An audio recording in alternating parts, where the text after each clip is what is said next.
welcome to the interview. I'm so happy to interview you today. So, can you tell me a little bit about yourself? Hi. So, as you already know, my name is Dayanelis. I'm a senior at Collegiate Medicine and Bioscience, and I'd like to pursue a career in nursing. I'd like to pursue a career in nursing because I've had lots of really good experiences when I was struggling medically in a hospital, and I learned that I have a passion for helping people hands-on, and I think that nurses do that the most out of anybody. I've seen the change and the impact that a nurse can make in people's lives, and I think that that's something that I want to participate in and do. What are you learning in your classes that will help you succeed in internship? So we have taken a course that is called Project Lead the Way. Specifically for me, I believe that the Human Body Systems course and the Medical Interventions course were the most crucial. I'm taking biomedical innovations this year, and my freshman year I took principles of bioscience. I think that those courses have really helped shape me into the person that I am and the passion that I have for medicine.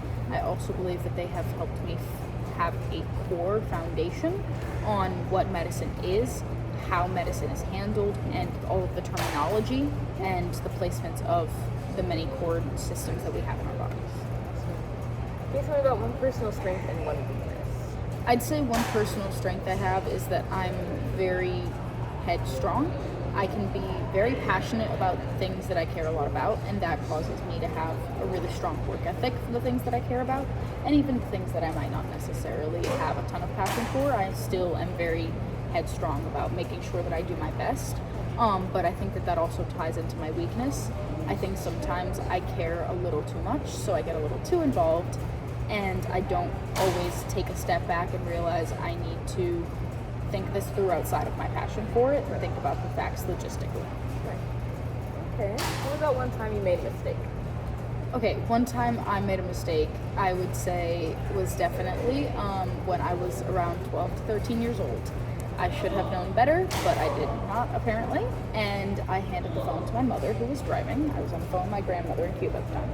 And so we ended up getting in an accident that stems into my passion for medical care. And that was a mistake on my part, and I definitely learned from then to pay more attention and think things through a little more outside of my excitement for what's going on at the time. Okay.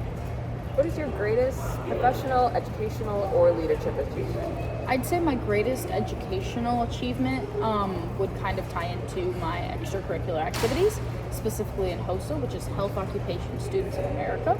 I participated and competed in the EMT event where I scored top 5 for Missouri twice, 2 years in a row.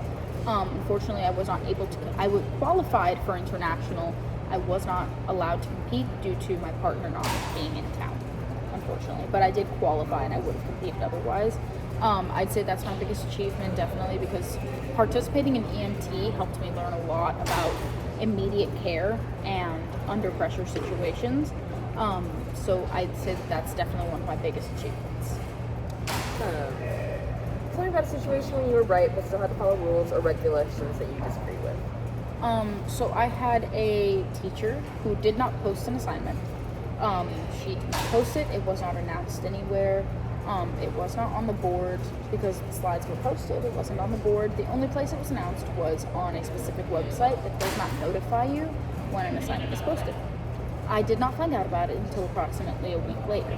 The deadline for late assignments at Collegiate is 7 days. So I went to her and I said, hey, this assignment was never posted, and we had a conversation about it where I asked if I could still turn it in. She told me if I did, it would be 50% off because it is over the 7-day policy. So even if I got 100%, I would still get a failing grade. I disagreed because multiple students didn't see it. It wasn't posted. Nobody knew about it.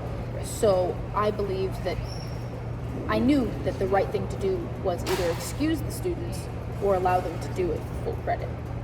Regardless of that, I still ended up getting the 50% taken off, and ultimately we kind of just let it lie, despite the fact that I did speak with administration about it, and they said they would try, but unfortunately there was nothing that was done about it. Okay. Tell me about a time that you went above and beyond for the requirements of a project. I had a project in AP Psychology that we were required to take care of an egg. It was an empty egg, and we drew faces on it, and they became our children for approximately 2 weeks. We were supposed to take our kids with us everywhere, as a parent does, and make sure that they get proper care. We were required to take pictures and videos proving that they were having a jolly time. I think I went above and beyond in the matter that I took my child out on hikes in a specialized little baby carrier for the egg. I took her to the playground. I took her to my CYC, my city youth leadership. So I was the president of that, and so I took her so she could get her civil engagement, because I believe every youth needs that. I did more than I had to, and also it was just a lot of fun as a project, for sure. Awesome. How do you think other people would describe you? I think other people would describe me as caring, ambitious. I'd say other people describe me as somebody who is very thoughtful, but also jokes a lot. Yeah. I love to joke around with my friends. I think that people would describe me as somebody who's headstrong, intelligent, curious. Awesome. Well, that is all the questions that I have for you. Thank you so much for being able to be interviewed today. Thank you for the opportunity. Awesome.